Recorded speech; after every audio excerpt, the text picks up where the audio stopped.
Welcome to Chasing Baseball's Immortals, documenting my journey to collect a playing days card of every 20th century Hall of Famer.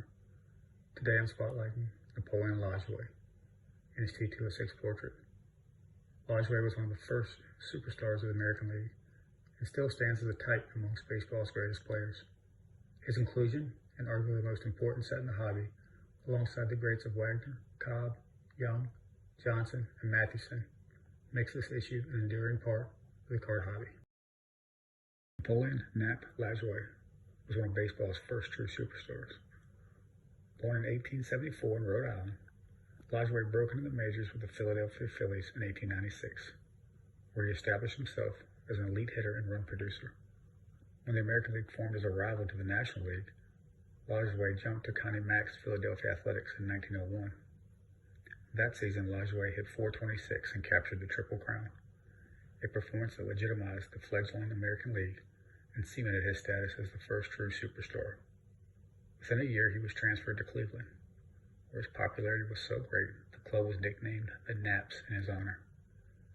Across a 21-season Major League career, Lajoie combined consistent contact, gap power, and smart base running to dominate the turn-of-the-century game. He led the league in batting 5 times, making him a perennial threat at the plate.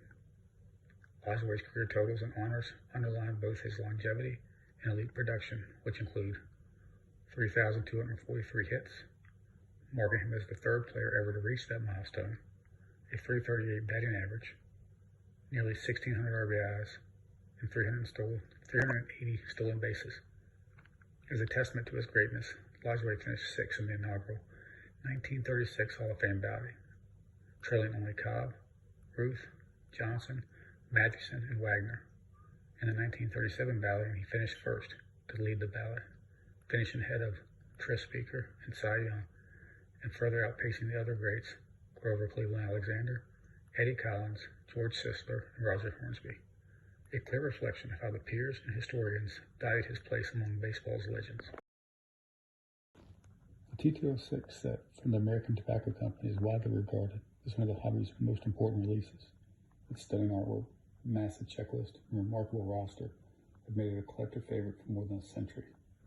The set includes cards of 7 of the first 8 Hall of Famers: Cobb, Wagner, Mathewson, Johnson, Speaker, Young, and Lajoie, with only Babe Ruth absent from this iconic run. Lajoie appears 3 separate times, with a portrait, a throwing pose, and with bat pose. His portrait issue alone has 10 different back variations, creating a unique and often impossible chase for collectors.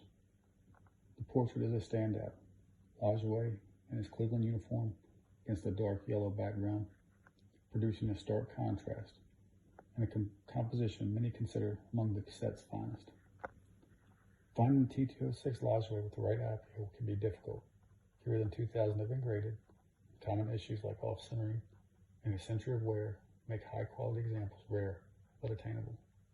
Values vary by back variation and condition. More common backs trend around $600 for a PSA 1, $900 for a PSA 2, and $1,200 for a PSA 3. According to Card Ladder, Lajoie's index prices have risen modestly for Lajoie cards over the past 2 years, roughly 12%, reflecting a steady collector interest. All right, let's look at my example. Here is my T206 Napoleon Lajoie portrait. I just love this card. It is a beautiful card. I've wanted it for years, and I finally got the deal I wanted about a year ago. This example has great registry, great color, well centered. It's got honest corners, but not too beat up. The back presents well. There's no paper loss,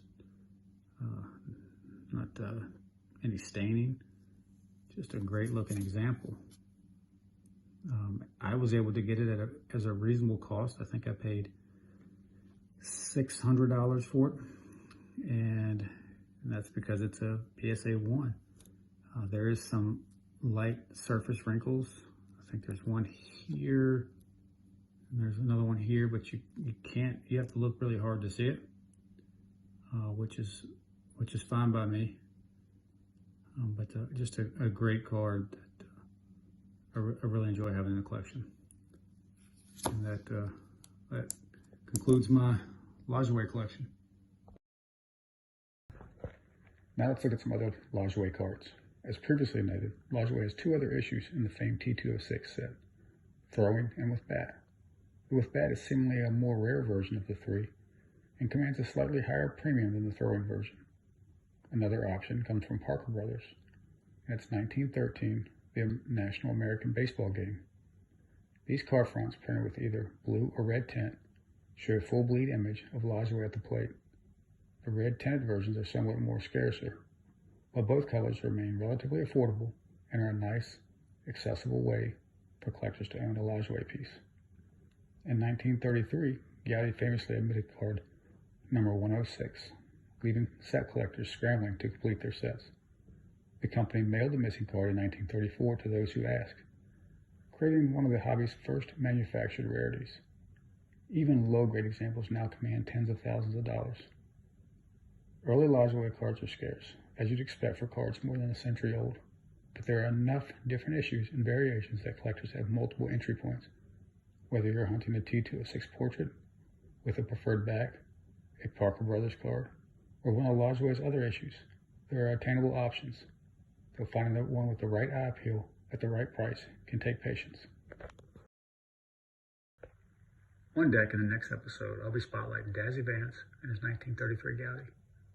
Vance was a true flamethrower of the 1920s, leading the league in strikeouts 7 straight seasons, from 1922 to 1928, on his way to 197 career wins.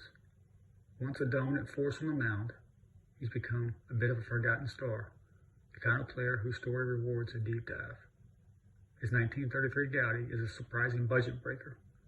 It's a sneaky expensive piece that pushed past my cost estimates, a reminder that even lesser remembered pitchers can command serious money when scarcity, set demand, and collectors' interests collide. See you then.